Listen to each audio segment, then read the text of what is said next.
Well, China has announced the start of building the world's largest hydropower dam in the Tibetan region. It's part of Beijing's aims to reach carbon neutrality. But the project has sparked concerns and criticisms in neighbouring India and Bangladesh because the Yarlung Tsanpo River, the dam's being built on, also runs through both countries and feeds other rivers. So let's get more on this with Dr. Raji Pillai Rajagopalan from the Australian Strategic Policy Institute. Good to have you with us today. Now, can you firstly talk us through this massive dam project and why China has spent, 167 billion US dollars on what Beijing is calling the project of a century? Absolutely. Thank you so much for having me. So the Yarlung Tsangpo River, or Brahmaputra River as it is called once it enters India, is one of the important rivers originating in Tibet. Just a quick backdrop. And coming into India's northeast and getting into border states like Arunachal Pradesh, Assam, and of course is vital for all of the Indian northeastern states, and of course then it flows to Bangladesh. This mega dam project is of course considered one of the largest and very ambitious hydropower projects in the world. Like you said, the Chinese premier went on to say the project of the century.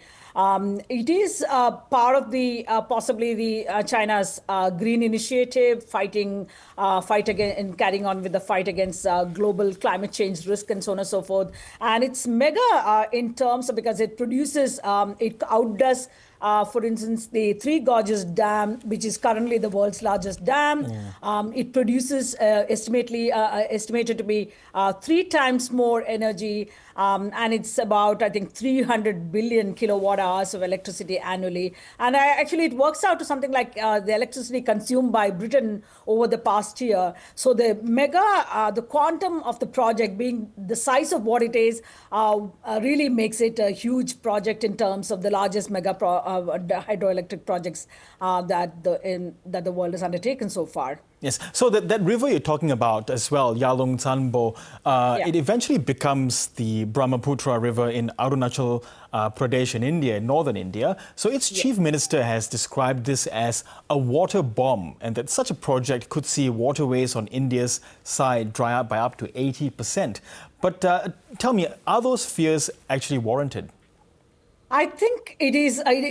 Given the kind of adversarial nature. The two countries patch up every now and then, but I think by and large the kind of hostility or the adversarial nature of ties between India and China, I think those fears are quite legit because it essentially provides China with a huge amount of power to kind of on the tap, off the tap at its own discretion, and in the middle of a conflict, that's something that is very, very likely to happen. That's a really genuine issue in a sense. So building a massive upstream dam means China can do this at its own whims and fancies, risking two things. One, a reduced water flow during dry seasons, for instance, or essentially or otherwise resulting in artificial flooding during monsoons if China were to suddenly open the water flow during monsoon season, for instance. And of course, strategically and location-wise, this is so close to the border.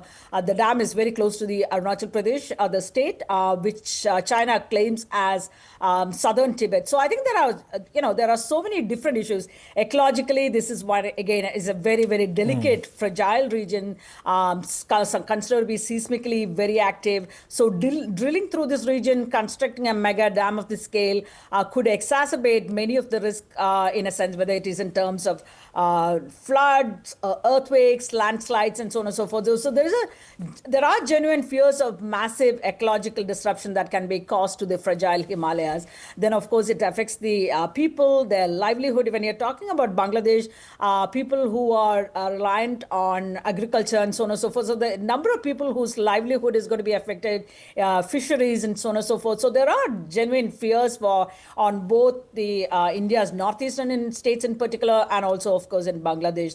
These are legitimate fears in a sense. So is China and the CCP effectively weaponizing water here by having that environmental control over the rivers upstream? Yeah, in some ways you can say that China has reiterated many times, because theoretically there is nothing that stops China from weaponizing water to both create a drought-like situation or a flood-like situation in India or in Bangladesh by sudden release of water and so on and so forth, and creating devastating effects both in India's northeast and Bangladesh. But China has repeatedly said that it has considered the downstream states concerned, and this project is not going to have any major impact on the lower riparian states and so on and so forth. But both India and Bangladesh remain quite concerned about this project. The only thing that it possibly will stop China from doing this is because it is trying to rebuild good relations, solid partnership with Bangladesh at this point of time. So doing something of this kind can actually have very negative consequences in terms of the China-Bangladesh partnership.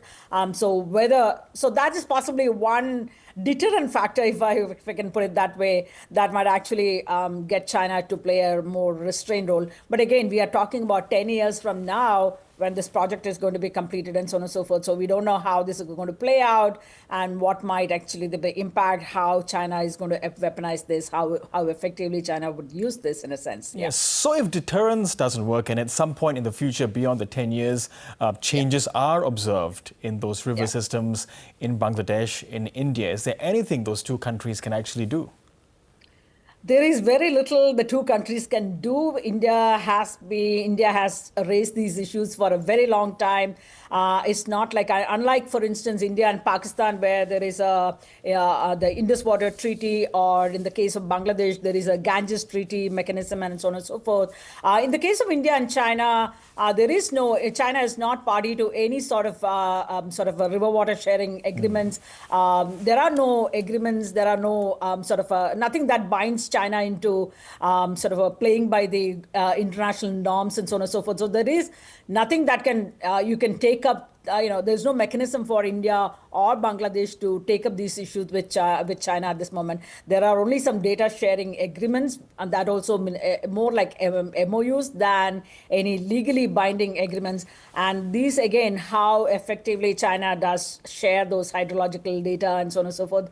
So that's a bare minimum that we have in place. We don't even have any agreements, legal instruments, nothing in place that you can take recourse to, so that you can bring China to kind of play by the norms, expected rules of a good global citizen. I don't think there is anything of that kind that is going to be that's going to come into play. And at this point of time, given the kind of the high level intensification of geopolitics and all of that, I don't really foresee the possibility of the three countries together may be coming together to develop some sort of a legal measure or some sort of a confidence building measure and kind of thing around these areas. So I am not particularly sure. I think China was willing to do these kind of things in the past when China was relatively weak, signing on to agreements and so on and so forth with neighboring states. But today's China really doesn't need to play by the rules. At least that's how I kind of read the Chinese behavior. Yes. You have spelled out quite a precarious future situation. But China also shares, its border with so many other countries, but also including India and Bangladesh. Has something like this happened in the recent past? In the recent past, we haven't seen on this particular waterfront, we haven't seen, but China has withheld whether it is rare earth material being sold to other countries. China has been exercising. So wherever China has a particular advantage, I think they have played that game very effectively, some sort of an economic cohesive practices, trade cohesion. Australia itself has gone through the economic and trade cohesion from China in the last several years. We have barely come out of that, and we are possibly looking at a stable phase at this point of time, but not exactly in terms of water, but other areas that China has tried to, back in 2010, when China started the rare earth, stopping the transfer of rare earth material to Japan. So there have been such instances in the past when China has used certain leverages against other countries and forcing them to come to terms with China in a sense. So you can expect such kind of behavior again in the future, this time possibly using the water as a kind of leverage in a sense. Okay, really grateful to get your analysis on this. Dr. Raji Pillai Rajagopalan, thank you so much. Thank you. Thanks so much.